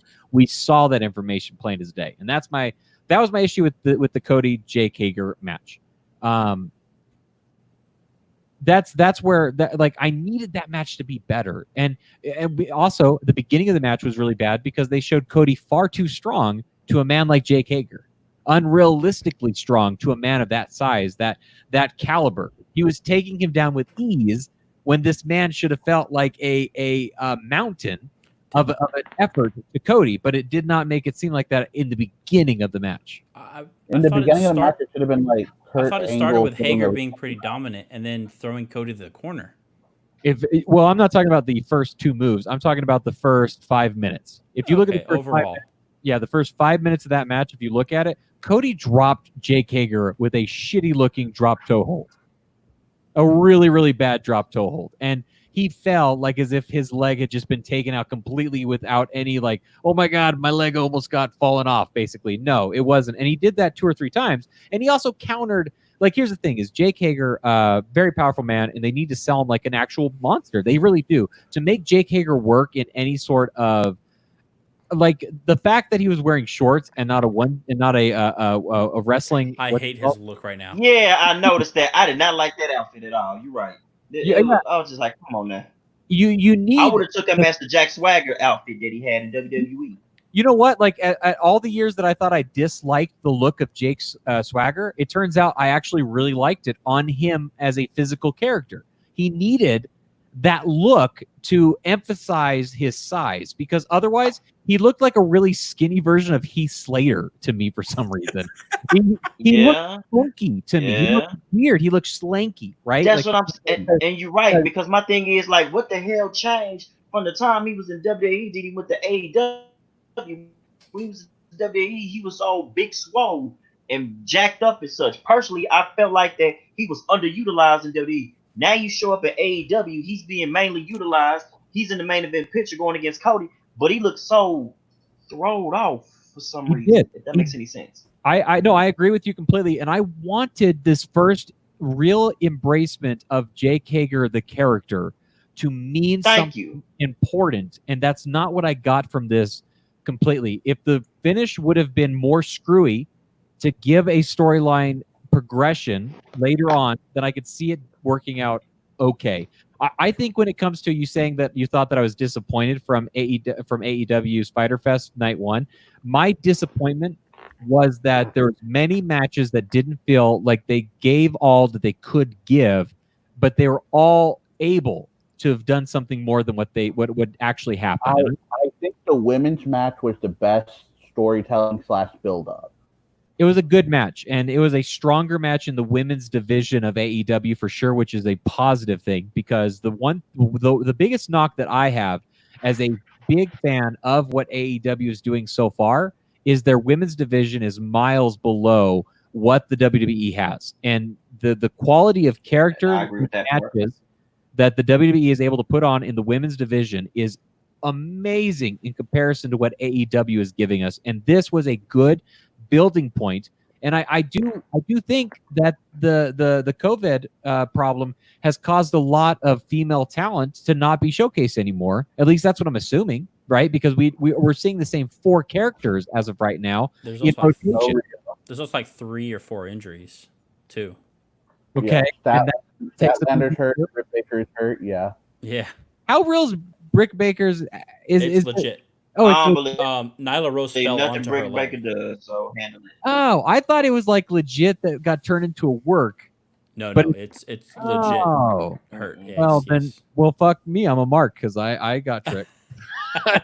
I thought it was. I that's crazy. Okay. So, but are you gonna watch NXT, sir? I really want to. I need to carve out a little bit of time. Actually, what I was about to do when I came down, so I just came to my office. I just got done drinking and having. Are we about to watch NXT live, Matt? Are we about to watch Pack a Bowl and watch NXT together? Fuck no! Like 1 o'clock in the morning here. I just literally was like, I wonder if this link is still live. Well, okay, so we'll get your input then, really quick, on the argument we were having. Okay. Yes. The real big argument is the Taz promo. Okay, that's okay. This is okay. You saw me talk a little bit in our private chat that we have, right? Oh, that was you. I was trying to figure out who it was. Okay. That was me. So these guys say everything is a shoot. Everything that happened in this is all about Taz attacking people. in other companies, when I'm saying he's using it as the basis for a promo within the context of the storyline they're trying to tell. Let me ask you a question real quick. Let me ask everybody a question and go one at a time. Elias, Monty Dallas, Moise, and Average Wrestling Fan. Let me ask you all this, and I want you to just give me a quick answer, okay?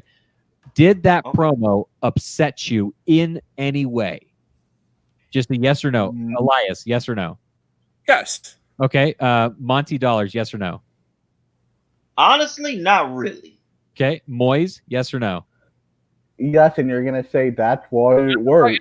Hey, shut up. Average Wrestling Fan, yes or no? He's an obvious no. It upset me. Well, that's the problem. See, it depends on the context of how you're asking it. No, you know exactly how I'm asking. I'm asking you if Taz got in a ring with Brian Cage standing behind him. It pissed me off hearing him say that about our champion. Okay, then we know exactly what this did, and I'm gonna say it. And Moise is right; it fucking worked. And he is a heel manager of a heel wrestling character, and it legitimately upset people. And I'm sorry, but in the wrestling world, the only way to get legitimate heat as a heel is to say something that upsets people to the point. I'll counter that. I'm gonna counter that. Okay. If there was a crowd there, like let's say they had 50% capacity. What are you talking about? No, hear me out. And he said, "We don't run a sloppy ship here." They wouldn't mark out. They wouldn't mark out. They would. So he did. Okay, so here, no. There would be no context to that though if there's a crowd. But here's my with a pandemic. Here's my counter. Here's my counter argument. Okay. So, and the reason it didn't. I understand that is the fact that he's a heel manager, blah blah blah, but the whole there's been a lot of things that have been said on Twitter by a lot of these guys saying we've been testing, and basically kind of like subtle shots at WWE saying we've been tested from the get-go. We understand that. But at a certain point, don't you like, to me, it's like, all right, you talk all this shit you want, and I understand you're just trying to, promote your brand, saying blah blah blah. But if this pandemic if somebody were to test positive in AEW, it will negate all the shit talking they did. You have to release the what if isms until something actually does happen. And I agree with you that it will look like a little bit of egg on somebody's face. But in reality, as of right now, today, as it's happening, the only thing you have to go off of is what is currently the situation. And they're using a real life. Here's the thing is, like, I'm confused. Like, we're wrestling fans, right? Like, we all understand the difference between a work, a shoot, right. Marks, we all understand those things, right? At the same time, what are we missing about being adult-aged wrestling fans today? What is the biggest thing that you, as an adult understanding, we're fucking in on it. We're in. We get it. What are we missing? You know what we're missing? The one thing that makes us believe that we don't know what is actually happening. And in moments like this, where they take a real life epic, like a pandemic, which I'm somebody who is heavily like, somebody that supports the COVID-19 and making sure that everyone is safe and being responsible and all these things, right? So I have the opportunity to feel actual frustration and anger towards a character that I'm already supposed to dislike in a meaningful way. Like, so Austin Aries saying, "Oh, I would never wear a mask." It's just him being a character. I don't know. The Forgotten Sons Gunner saying, "Oh, Donald Trump is my president," and getting written off TV. It's just him being a character, right? We don't know, and we don't know. Based on the other stuff that they've had, is that's not the case. That's the difference.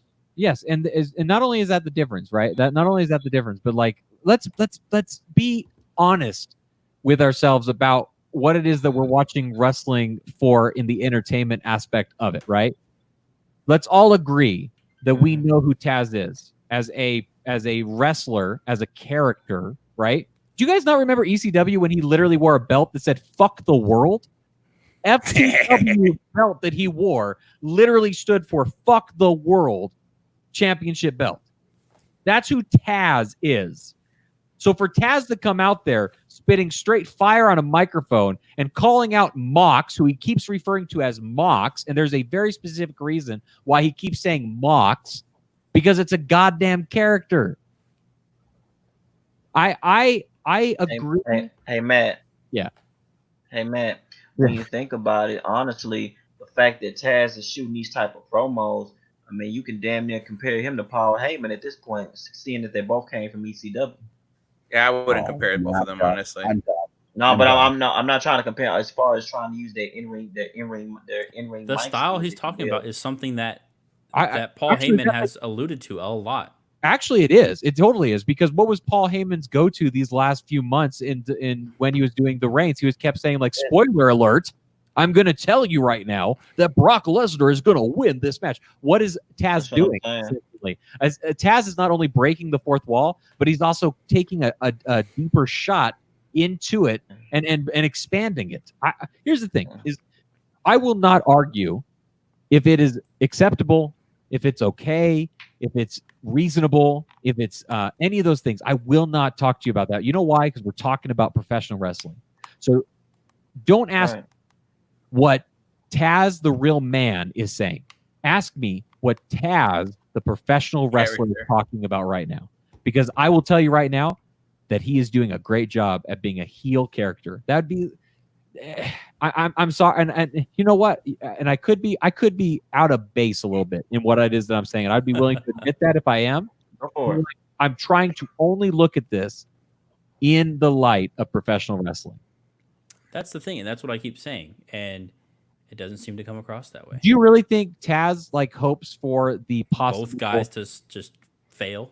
Exactly. Both like that's the bigger thing to kind of ask the bigger question of this is: do you really think Taz hopes that, because the best case scenario in this character work of Taz, the character, right, is that Moxley is tested positive and unable to compete at Fight for the Fallen. That's the best case scenario for Taz the character in hopes of Mox the character. Do you think Taz the person, and just for a fact of verification, and I'm sorry, Matt, for the most verification, did Moxley actually test positive?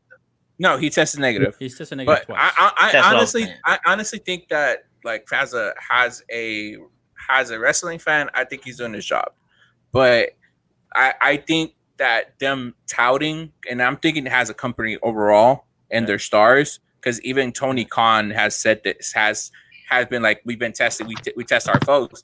I'm like, it gets to a point like, we know you test your folks, like. We don't need to know it every freaking week. But at that point, you're combining what you want as a wrestle fan and as a political fan, political and business. Tony Khan's running a business. He needs people to know I'm running my business the right way, but so he doesn't get shut down. Which I got no. You shouldn't have to say it every freaking time you respond to somebody on Twitter. You know what? If they're gonna attack him, it gets repetitive to the point. It gets I guess my thing is, it gets repetitive to a point where it gets annoying. So it's like if you're bringing up the fact that you test your people every freaking time, like I understand on the shoot work, like on the shoot or our promo, like Taz did, like okay, I get it. I can take that one. But when you have JR, you have Tony Khan, you have everybody else saying, well, we get tested properly. Okay, we get it. Like we get it. Just like to me, it gets excessive. Here's my question, and so explain to me, because I hear what you're saying and I hear where you're coming from. So explain this to me, okay? Just me, Matt, dude, okay? That just has been watching AEW pretty regularly for the last 2 months, right? And I have not been watching a lot of WWE programming or NXT or anything. Just AEW, okay? So think of that. Are you trying to make a statement here, Matt? No, I'm not trying to make. I'm asking a literal question to. No, I want to hear this. To mainly Elias, because he's the one that's most outspoken about this so far. Answer me this, okay? You make it sound as though as a person you care, and it's frustrating and annoying you that you hear these things being said on AEW broadcast. I know where this is going. And on Twitter. What does it say to me that is watching this, and I really don't have any personal feelings about it? Like when I was watching Fyter Fest, and they brought it up a couple times and said things like "stay safe" and like, you know, we test our people. Like I never once crossed my mind that any of those were a shot. It wasn't until Chaz said what he had to say that it was a shot. But like you seem genuinely upset about it, right? Why don't I seem upset? Because okay, from viewing from my aspect, because I watched both shows. Okay. If WWE were to start doing the same thing that AEW is doing, saying like put the shoe on the other foot. But here's the thing, is I'm telling you right now that I'm just watching AEW. Okay, so has a person that watches both, for the reason that I get upset is because if I see a double standard on it, because if WWE were to start doing the same thing and throwing shots at AEW for that, like if the shoe was on the other foot and WWE was throwing shots, people will be giving WWE so much heat about it. So it's like to me, as a fan, I understand that WWE failed at doing certain things, but from viewing it from my aspect that, you know, I enjoy both products and I see the differences in certain things. I'm like, okay, we get the shortcomings that WWE did at the beginning of this whole thing, but for you to consistently bring it up to a fan that watches both, it kind of turns you off from wanting to be like, okay, it gets annoying to the point where like, we know, just shut up and continue doing what you're doing. Like we don't need every freaking body saying, well, we get tested properly.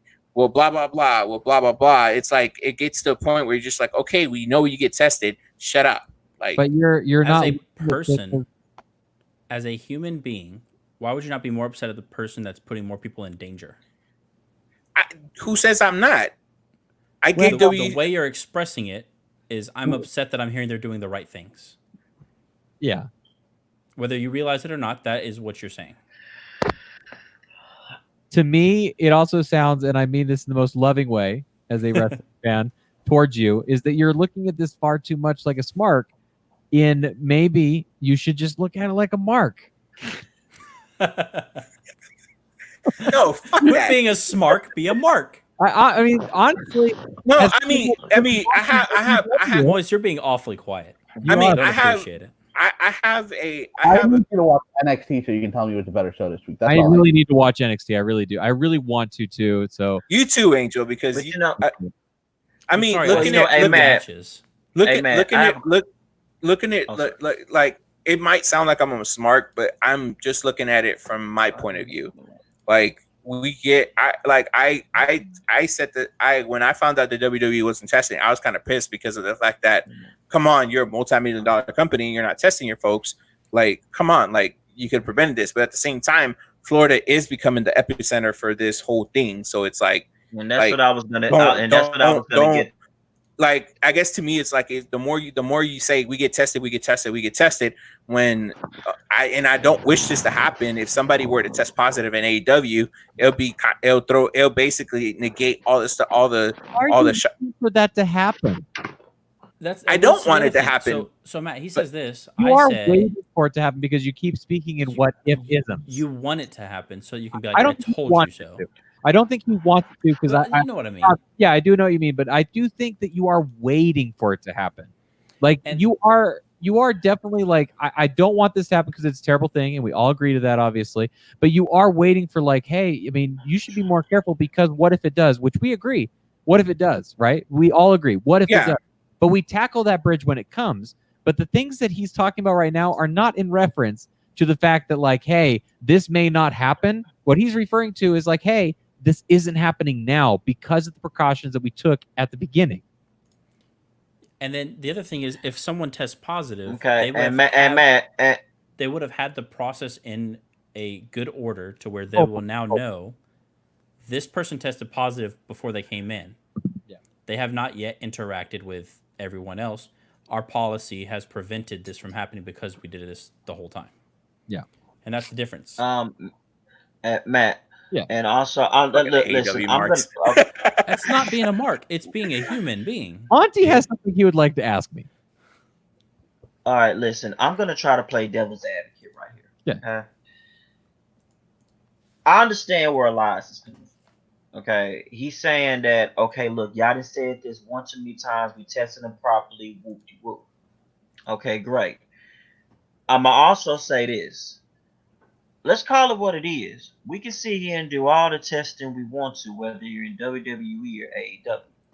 I'm gonna throw the shoot part that Taz did out the way. We can do all the testing properly all we want to, check the foreheads, temperatures, whatever the case may be. It's gonna the fact that both of these product promotions are in Florida, whether different cities or not, somebody gonna run up in there and test positive. I'm not wishing that on nobody. Yeah. Somebody gonna run up in there and test positive in AEW, whether it's AEW, WWE. I think one of the things I'm seeing from AEW is, and like I'm saying again, I'm playing devil's advocate. They're telling the world, hey, I mean, not to say if they're shooting at WWE whether or not, they're saying, hey, we're telling the world, hey, if somebody did get tested, we're just letting y'all know we did the best we could. You know what I mean? Now, I'm not trying to, now as far as the shoot that Taz is going, to me, honestly, when I think about this whole thing between the Taz shooting the promo or JR saying it, whatever the case may be, I'm kind of comparing this to the Matt Hardy and Sheamus situation. Well, we know Matt Hardy got arrested for drug driving. Jeff Hardy. But then they brought it into the storyline in WWE. Jeff Hardy, sorry. Jeff Hardy, and they brought it to the storyline in WWE. I'm honestly comparing it to that, if you will. So it's just kind of like, listen, at the end of the day, seriously, at the end of the day, I think my thing is, I think AEW is trying to CYA as far as this whole somebody getting tested positive, because one too many times we've seen people in WWE get tested positive and stuff. And honestly, call it, when you think about it, in hindsight, nothing was really, very something little was done about it. Especially because of how secretive WWE treats it as well, and that doesn't help the situation. When Wait, treat the Jeff Hardy thing? No, not the Jeff Hardy. Not Jeff Hardy thing, the COVID stuff. The COVID stuff, right? Yeah, that's what I'm referring to. But here's the thing: that's HIPAA laws. That's HIPAA laws, though. That's not their fault. No, and well, here's the thing: is here's the problem with HIPAA law. And I don't want to say that because that sounds way wronger than what I mean it to be. There's nothing wrong with HIPAA at all. I want to hit it. Yeah. I firmly believe in HIPAA laws, but WWE does treat the situations much more in the dark to try and. Here's the thing: is you can protect people 100%, but by protecting certain people, you can also put others in danger, and that's what it feels like, or on the outside looks like, as seeing it, comparatively to what AEW so far, without a positive case, has made it look. Let's call it what it is, Matt. WWE, they're not going to sit here. I mean, you can hear from the tabloids, you can hear from outside sources all day long. WWE is not going to sit here and say, well, this person tested positive, but this person tested positive. You're right with the HIPAA law. They're not going to do that. Now, obviously, WWE is also a publicly traded company. Yeah, I know. So, I know all the my biggest thing that I'm trying to say about all this is the fact that I don't care as a person that is watching AEW on a regular basis. I don't know why I don't care as much as you care, other than the fact that I'm watching as a mark. And you guys are watching as a smart. That's the only logical thing that I can come up with as to why you seem to care so much about a pipe bomb when the same sort of thing gets when the same sort of pipe bomb happens on the WWE programming. People ring the bell for years about how exciting it is that they're breaking the fourth wall and saying things that people actually want to talk about but are unable to.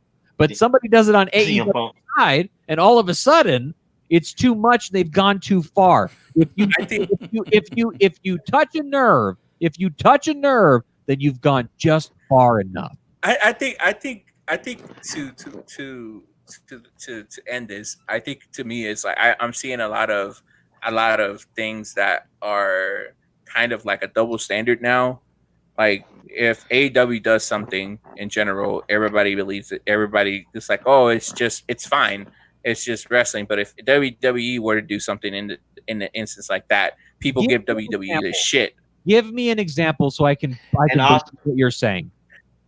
Well, you know what? As a matter of fact, I think I can help you with that one. Okay, wait. I got a perfect example. So Great American Bash. So Dave LaGreca went off because basically they said that WWE only did Great American Bash to spite Cody. Are you talking about that this happened? Huh? Are you talking about on air this happened? On air, like this, Dave LaGreca went on Busted Open and said basically that's an opinion piece. We're not talking. Hold on. Let me finish. Please. So David LaGreca did that, and basically basically said, "Hey, like as a fan, he's speaking as a fan. I thought it was a slap to the face of Cody, and blah blah blah. That I'm not watching Great American Bash because of that. So, but when Cody went and did the hammer thing, Cody went and did the hammer thing with the throne to Triple H, that's what everybody basically was like, "Oh, it's just Cody. It's just Cody throwing shot. It's just Cody, trying to serve a purpose." I think they're totally allowed to do the hammer thing on the throne was 100% allowable because it was their first major pay-per-view. Like that was not only whoa. When Triple H called the company a pissant company, all the AEW, all the indie marks went. What are you WWE marks doing right now? What are we're talking about? I'm just saying. No, I'm just saying. Like I'm talking real life pandemic. I'm talking. No, we're not. We're talking about the. You're trying. No. I'm just saying. Like. To me, when Cody did it, I thought it was cool. Like I was like, oh shit, he's doing that shit, basically sending a thing to tape, but people shit on it. WWE fans shit on it. Also, I'm confused. Matt, back in the day when we were both younger, we had a little run on a podcast. We talked about that electric chair segment that Corey Graves did for 1 week with Sami Zayn. And we thought and we're saying, you can ask me about AEW. And neither of us thought that was cool. We were like, that's pretty lame. I would need to re-listen to what my thoughts were on that to get an exact recalling of it. Here's the other. Go ahead. Okay, go ahead, Average. No. I was just going to say, you do know what Cody said the reason for that was. It wasn't no, just I do about know why Triple he H. did it. It wasn't, but people took it that way. I'm just stating from from the backlash of everything. 2 examples of something AEW done that WWE fans have gotten mad about, and you tried to give me an example. No. Great American Bash was. Hold on. And then I asked you to please give me an example of something that WWE did that AEW fans said was too far. But I just told you, Great American Bash. AEW fans shitted on it. No, that was fans shit on it, not for anything that an individual like a Taz character or a Cody character. Triple H called the company a pissant company. You can't use that as your example because or Triple H saying that Vince McMahon's going to buy AEW when at the induction ceremony to Billy Gunn and buy that and fire you too. People pissed on that. Average, I think you understand where I'm coming from. Monty, I think you understand what I'm saying. So I'm not going to worry about it too much more. I will wait until they can give an example that is both a relevant example and also something that is of the same caliber in the example. But WWE hasn't really done anything to throw a shot back. So it's like. So what are we arguing about? Okay, I got one. See, that's what I was saying. And see, that's what I was trying to get at earlier. When Jericho, she's the king of the ratings. And everyone's like, oh, but you don't got the 18 to 64 demographic. You just gave another AEW character, Moise. No, I'm giving the example of what Sasha said. Oh, what did Sasha say? I don't. Here's what I'm asking for. I'm asking for somebody to say something or do something on air of programming time. So what the pissant company comment then? It was on air. No, it was during the Hall of Fame. Yes, it was during the Hall of Fame when they were all getting inducted. I'm gonna have to look that up because I'm gonna look that one up. I do not remember that happening on air at all. I remember the only thing I remember about Triple H saying about AEW saying when Billy Gunn was like, "Well, I can't get fired," and then Triple H was like, "Well, Vince McMahon could buy the company and fire you again." On air at the induction ceremony at the Hall of Fame. The funny thing about that is Triple H probably doesn't know any better that the Khan family is worth how much more times than Vince McMahon? What does that matter? They would not accept that offer. Obviously, there's no reason for it. Obviously, it was a joke. Badass Billy Gunn says Vince McMahon can't fire me. Triple H replies, Vince will buy Pissant Company just so that he can't fire him. But I don't see a video of it. I don't think there was a video of it. You know, real fans watch the Hall of Fame. I watch most They- of the Hall of Fame. They respect. Okay, They so respect so- the forefathers of wrestling. so Don't even don't, man. The Bella twins, the Oh. Drew Carey's of the world. You know. Oh God. Oh my God.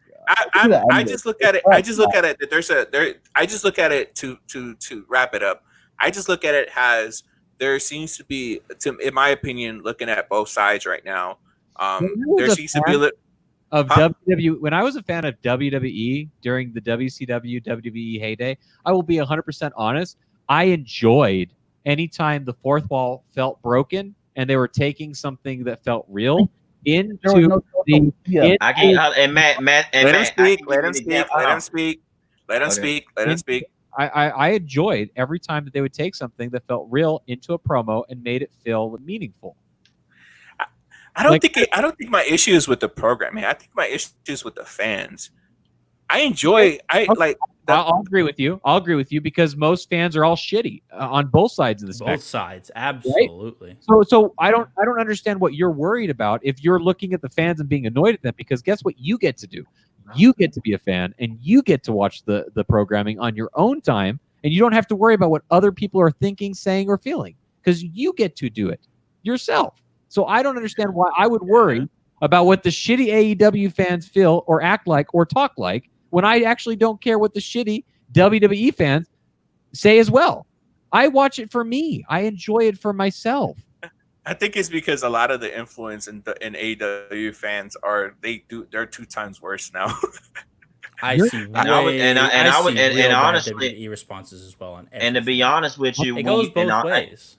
And honestly, when you think about it, honestly, y'all AEW fans keep shitting on WWE, but at the end of the day, as soon as AEW go off, guess what the hell you gonna do? You gonna watch WWE? You gonna watch WWE? You gonna watch NXT? Sorry. And that's why Not Matt isn't watching NXT, because he likes the underdog feel that he's getting from AEW, and he knows he's gonna fall in love with NXT even more than AEW because he's never been disappointed by an NXT pay-per-view. I have absolutely. And anybody that lies to themselves and says that there was a lull in takeovers where all they tried to do was do something over the top to such an extent that it felt sterile and numb to the importance of a match is lying to yourself. Because I can actually respect Matt's opinion because Matt tells you how it is. I can tell you the single match that almost broke me of caring about NXT, which was Johnny Gargano and Tommaso Ciampa in the Last Man Standing match, because not only did it go on too long, not only did the spots become too aggressive for what it was that they were doing, the wrong person won at the end of it. It was a sterile, numb match that had no actual impact or meaning. Are you talking about the no crowd match, or are you talking about the one that was done in front of the crowd? I'm talking about the one that was done in front of the crowd that went on too long, that had too many endings of fakeness to what it was that they were doing to our emotions as fans. You're not talking about false finishes when you like the tag team match between the Young Bucks and Hangman and all. Elias knows what I mean, right, Elias? Yeah, I get what you're saying. It's not just the false finishes. Yeah, had nothing to do with the false finishes. Rewatch that match, and I guarantee you the first thing you'll think of is like, this match is literal sterile wrestling. It has no purpose. Reason. Because one match went on too long. Pay-per-view was a bad pay-per-view. I will have you know. And the next, I will admit that one was kind of iffy. But and the next as far as the past year, were also poor because they were sterile, and it wasn't until they were challenged where they became more and better.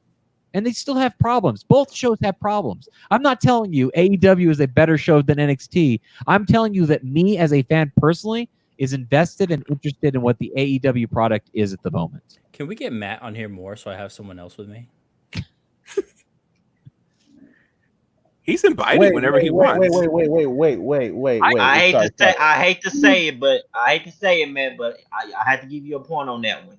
Yeah, don't get it twisted. I enjoy watching NXT, but I do tune in to AEW to see what's going on. One second, Monty. I just want to. So I pulled up this card because Matt was so gung ho, So Matt is saying one of the matches that a lot of people said was the best tag team match in the last 10 years. Mustache Mountain and Undisputed Era sucked. I didn't- saying I did not say it sucked, and there can be good matches on bad cards. Don't even try to. okay, when it's a 5-match card and one match is good, you're already at 20% of the card being good. Okay, Great, we're still failing. We're still failing. okay. So Ricochet and Adam Cole, that brings you up. No. Let's talk about Adam Cole and Ricochet, because what they did there, once again, by sterilizing and numbing it, is they created a wonderful finish and allowed that to be kicked out of. Fake finishes can also ruin a match. When You're thinking of the Aleister. You're thinking of moonsault into a super kick that should have absolutely finished the match, and if it wasn't going to finish the match, they should have saved it for another time when it could have finished the match. When has the super kick ever finished the match? Shawn Michaels retired. When has the super kick finished the match and Shawn Michaels has retired? It wasn't a super kick. It was a moonsault. It was a off super kick. Yes. Yes, it was not just a super kick, Moise. It was a finish is what it was. It wasn't a super kick. It was a finish. That's what that was, that they took away from fans because they were trying too hard to one-up previous matches, which sterilized that match and made it felt less meaningful. Don't give me match names. Watch the matches, Moise. You know what I'm saying. It's true. We watched.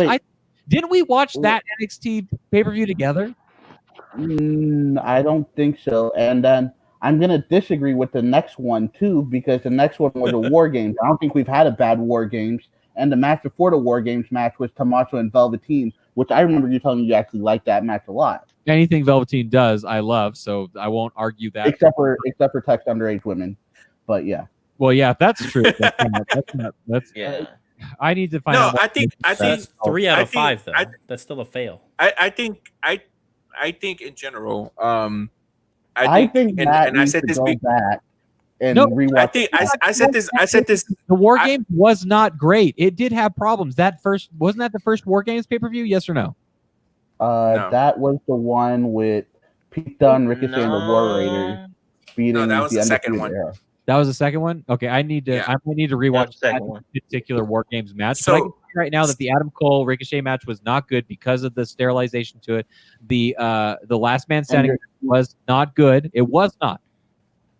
And now you're going to say the same thing about freaking Gargano and Aleister Black. You're going to say there were too many false finishes, even though nothing to do with the false finish, Moise. Nothing Matt, to do at all. There's so many spots in every AEW show where the match should end, but it doesn't. Like Penelope Ford kicking out a Falcon Arrow twice. Hey, did anybody hear me say that AEW also doesn't suffer from some of these same problems? Did anybody hear me say that? He literally said the opposite of that. Exactly. So I'm not gonna. I'm not. So here's what I said, and then before you jumped on, I was like, to me, as a fan, if I enjoy AEW because it's entertaining. I enjoy NXT because of the wrestling aspect of it. I like the wrestling more from NXT, and I like the entertainment more from AEW. Okay. That's coming from a non-biased standard as a wrestling fan. I don't know if we can. I would say I'm less unbiased, honestly. But no, I try to stay as unbiased as I can. I have my personal opinion on it. You try to, but you care about what fans say about product. Therefore, your bias You're is biased. risen. Not in a bad Because if somebody were to jump on and shit, I shit on the people that talk about AEW on Twitter all the time. If somebody jumps on and says something wrong, I jump on and be like, "Look, you look stupid saying this shit." Like I do. Like guys, I also want you to know Matt probably hasn't watched a Tessa Blanchard match yet ever, so his opinion is kind of I've never watched one. She wrestled in MLW. No, I don't know. I don't know who she is. What's Tessa now? I have no clue. I What don't is watch Impact? MLW. What is Impact? TNA. I thought it was called Access Wrestling or Global Force Wrestling or one of the other 100 names. Hey, you know what billionaire is backing them up? Someone who's richer than the Khans. Who? Jesus? Mark Cuban. Exactly. Jesus. What kind of Cuban Mark is backing Cuban? TNA. Is he really? He owns AXX. Yeah. Yeah, he owns AXS. Gosh, That doesn't count. That's not the same fucking. Oh, No, my but he's backing TNA too. keyboard at You do know that's not true, right? what? He owns AXX. Steve Harvey is literally a part of a conglomerate that now owns Access TV. Mark Cuban is part Mark of Cuban it too. sold his stake to Steve Harvey. Okay, Steve Harvey's worth more than the Khans. You want Steve Harvey running your wrestling program? And now the World Wrestling Champion Hulk Hogan. Oh, no, never mind. Let me reread this card again. Oh, it turns out it's Testa Blanca. Hey, no, I want Tony Khan, who can't keep his players in Jacksonville happy. Okay, now we're going into a different subject. All right, All right, no. Hey, guys, it's 2:00 in the morning here in Idaho. I'm going to bed. I don't know why I even clicked this fucking link. Wait, I'm You're in trouble now. Now you have to show up again. do me a favor, Matt. Do me a favor. How about this? You watch. You're gonna tell him to watch that show. You watch NXT punishment. this week and next week's, and then you No, come on. I with us actually, next I week. actually want you to watch it so you could give I us your will. honest opinion on it. I promise you, I will watch NXT tomorrow night. So but I will watch. I would love to have you back on the show. Because I really do. If you do another Friday show, I will watch next week's NXT and AEW so that I'm completely caught up by the time you guys record on Friday. But you can't record this late on a Friday night. We got to do it a little earlier. We usually start at midnight Central Time, but Angel doesn't like showing up early ever. We usually try to do 11:30. I try to give myself enough time to watch this other show that y'all tell me to look Agreed. at. Angel, you have all day. You're not working. I am working. We're working from home. You know what we talking about. You need time. Okay, I got to go to bed. No, but I will watch. I will watch these. So let's close out the show because we're on. It's been 2 hours. All right. I want to thank everybody. Matt, thank you. What's your social media handle if you want to give it? Social media handle. I just showed up. That's it. All right, so follow Average Wrestle Fan, Moist H91, Monty _dollars. Follow me at IMS Laredo. Thank you for joining in. Tune in next week as we cover week 2 of Fyter Fest and Great American Bash, and we will see you there. Peace. Peace.